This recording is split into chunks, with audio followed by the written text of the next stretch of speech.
Okay, so I just wanted to tell everyone about my experience with SARS because I have encountered SARS in 2020. If you don't know me that well, I traveled to Nigeria earlier this year to attend the funeral of my grandmother and my oldest uncle. May they rest in peace. It was pre-COVID, right before everything got shut down, and it was scary. But I've always known that the police in Nigeria was very corrupt. Since I was a child, I've been traveling to Nigeria with my mother, staying there for months on end. But the thing is, when we stay there, we usually stay in the village. And I'm always more comfortable in the village anyway. I always have been. I love the village. I'm a bush gal, to tell you the truth. But it's such a big part of me that I don't feel like I have to overstate it. You know, it just is. If you know me, you know that. But traveling to Nigeria, to the village particularly, is a long road. We don't fly there. I have flown from maybe Lagos to a neighboring village and then take a bus for the rest of the way. I've done that with my mom. We've traveled to the village so many ways, but this time we flew into Port Harcourt and we were picked up by my older cousin's husband in my mom's car. My mom has a BMW, and it's a BMW SUV, a Beamer, and she knew that she could not drive that car back to the village because it's hours journey, probably like 5. It was probably like 5 hours in the car, and it just would not be safe for her to drive that car because they're gonna question her about how she can own the car. She's a woman. Whose car is this? Like, there were checkpoints every mile or two of armed policemen that you must stop for. They put barricades in the road. It wasn't an option. You must stop. And they want to check out any of your credentials. They have the right to ask for that. You cannot tell them no. Some of them did try to get money from us. I was sleeping for a lot of the time when we initially were just getting to Nigeria. So we've made this journey twice because we had to leave the village.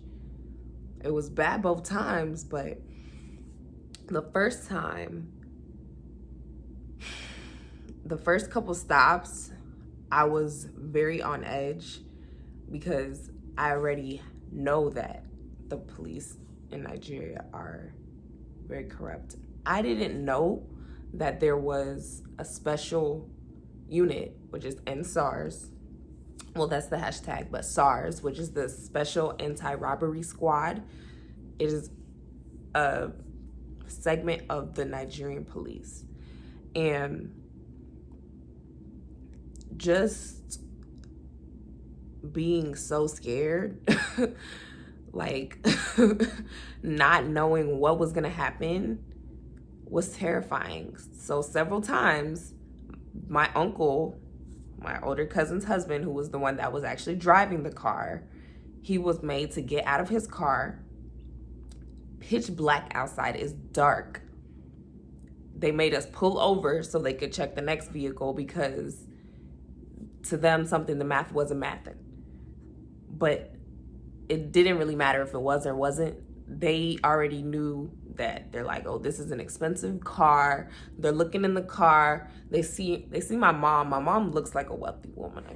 I can't lie to you. She looks good all the time. And me in the back, I ain't really saying, too much. They're speak when spoken to, you dig?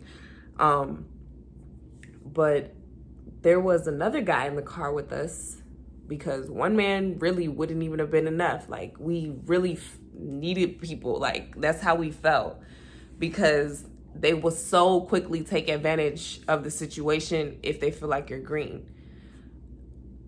He got out of the car and he was pretty steadfastly, like, here's my information. Like, oh God, what's the problem? Like, what's happening? Make him go stand out. We were waiting there for at least 45 minutes. And as the time was going on, I'm just sitting, like, I'm getting nervous, like, why are we stopped? It's dark. Like, what's going on? Like, what's really happening? And my mom got out of the car eventually, because I'm sure her nerves were all over the place. But my mom is not a scaredy cat by any means. So she got out the car. I don't know what they were talking about. I'm just like looking now, like, because there's all our suitcases. And that's another thing. We were traveling with luggage. So, it already looks like these are people traveling. We had all the back bowl. In the back seat, there was a suitcase that I'm like right next to. And then the guy's like right here. So I'm asleep on the suitcase. And if you know me, I sleep in the car. It can be a 10-minute ride. I still might fall asleep in the car. So we was riding, I was sleeping. AC was blasting. We're in our own little heaven because it was hot. Awful heats. It was very hot. It was so hard to get used to. That's a different story. But yes. Then, child, I'm getting nervous. Eventually, my mom comes back to the car. She has taken some papers to him, because my mom has papers for her car. The car didn't just get there. She sends cars often, and this was her car she sent home for herself, so she can get around and not have to worry about transportation at all. She was driving herself in the village, but to get to the village, and I drove a couple times too. Lord, driving in Nigeria, I know I'm a strong person now. Lion-hearted. Because that was not for the weak. That's a whole different story time. But unfortunately, fortunately, it ended after that. Like, the fiasco didn't go on so much longer after the 45 minutes. It was probably like an hour total that we were on the side of the road. But think about that. You're already traveling how many hours to get to the village, and an hour of our time was taken just to fuck with us, like trying to see what they could get from the situation before they let us go. And then we came to another stopping point where I'm like, oh Lord, do these people communicate? Like, they got the money, hit them, like, what's going on? Whew. Because at a certain point, you kind of feel quick to just give them the money so you can go on about your business. And that's terrible. That's an awful thing. Like, you're the police?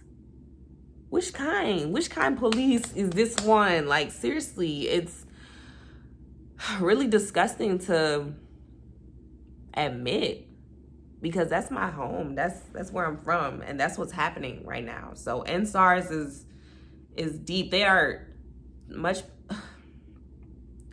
Everybody is not having a story time to tell about it. People are dying. They are really killing people mercilessly, and they're supposed to be the ones protecting people. It's really sad. And we came to several more stops where the police didn't even look dressed. One guy didn't have on any sort of uniform. I'm like, I don't even know. And this is on the trip back. So it's daytime. I can see that you are not dressed like a police officer. You just have a gun. So are you really the police? Are you an armed robber that's standing at a checkpoint and then really wanted information? He didn't stop us for that long. It was maybe like